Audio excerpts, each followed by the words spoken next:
Hi, welcome to Speed and Science. Today we're filming episode 10 after a long hiatus, Mark, right? We've been busy. We've, in the design department and in the shop. And this episode we're going to call The Evolution of the Missing Link. I don't know how we came up with that. Well, it is a strange title. So yeah, it's been a long break. So almost 2 years. So now we're a little bit older, a little bit wiser. And no COVID. And no COVID. That's right. So the missing link. When we started Speed and Science, our first product 5 years ago, that was a shovel headset with just a dual intake. And it took off quite nicely, and since then we added a bunch of different options, different intakes, different sizes, big bore. We've developed the high power MIT headset and all that, and people love that. But they kept coming back and asking for parts for more 21st century motorcycle. Yeah. So we took a stab at that, and we developed couple headsets for a twin cam engine. Right.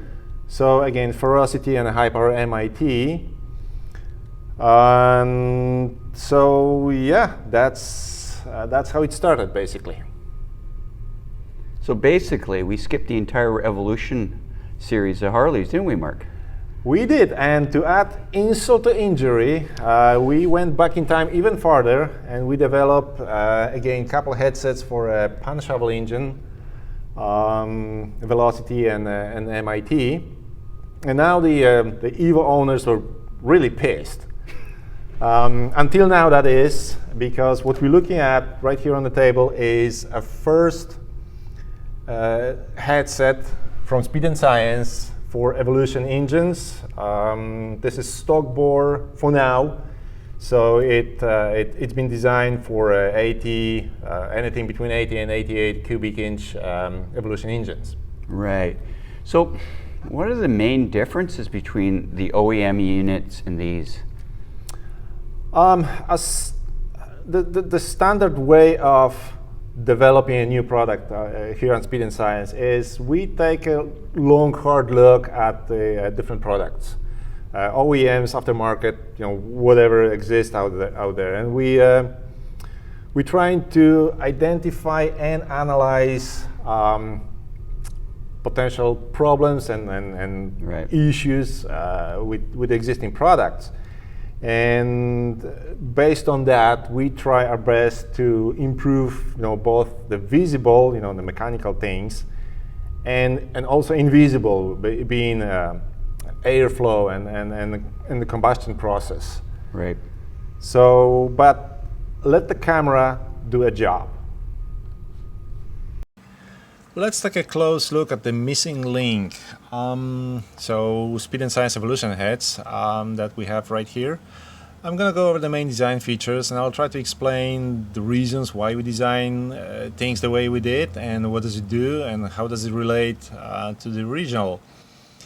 Starting off with the combustion chambers, this is a truly modern design. The bathtub shape is the most efficient design out there, these days.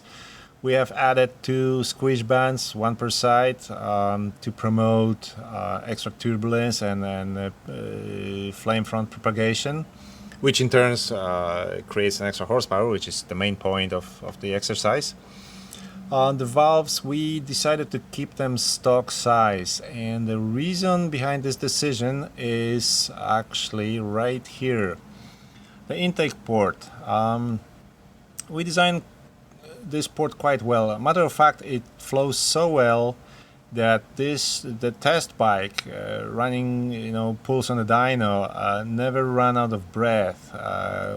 The horsepower just kept climbing, all the way up to the red line, so we had to stop it right there before the engine blew up. We added extra cooling area. The cooling fins are larger.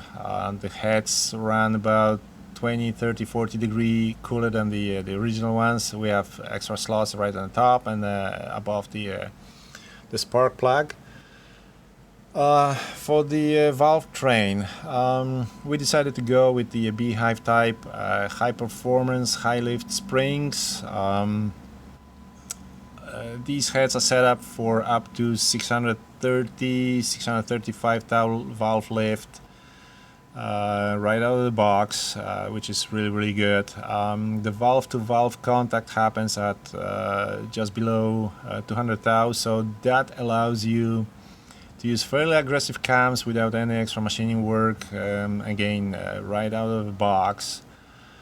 What else? The exhaust port. This is something you don't really see very often, or not at all, in any aftermarket product. We have included an anti-reversion feature right there at the bottom of the exhaust port, again for extra power. The spark plugs are 12mm instead of 14, just for extra space in the combustion chamber. And yeah, these are the main differences. So Mark, this is all very cool, right? But the bottom line is always the same. What does it do? That sounds ominous. Okay, stock Evolution Harley produces anywhere between 56, 58 horsepower in a good day. With a little bit of work and a tune-up, changing cams, improving fuel delivery and exhaust, you can get 10, 20 extra horsepower, maybe. Now with these, when bolted to our test bike with a fairly mild setup, that thing pulled 93 plus horsepower right out of the box. So that's what it does. Wow. That's a significant improvement, isn't it? It sure is. If you like this video, give us a thumbs up and please subscribe. Thanks very much, and we'll see you on the next one. Thank you.